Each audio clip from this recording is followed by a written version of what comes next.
যারা ইসলামিক হাদিস শুনতে ভালোবাসেন তাদের জন্যই এই ভিডিওটা, আর যারা ইসলামিক হাদিস শুনতে ভালোবাসেন না তারা এই ভিডিওটা স্কিপ করবেন।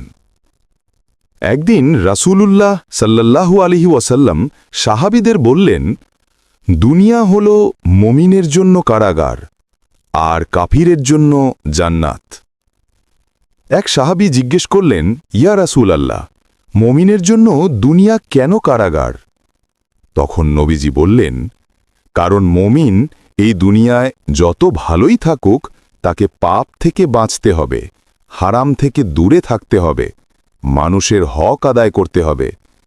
আর তার আসল পুরস্কার, আসল সুখ আখিরাতে অপেক্ষা করছে। একজন ধনী লোক পাশ দিয়ে যাচ্ছিল। তার পাশে ছিল এক গরিব, জীর্ণ পোশাক পরা মানুষ।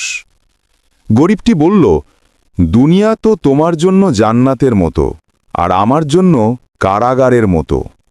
ধনী লোকটি হাসি মুখে বলল, ভাই, যদি তুমি জানতে আখিরাতে মুমিনের জন্য কত নেয়ামত, কত সুখ, তবে বুঝতে পারতে আজ যে কষ্ট তুমি করছো তা আসল জান্নাতের সামনে কিছুই নয়।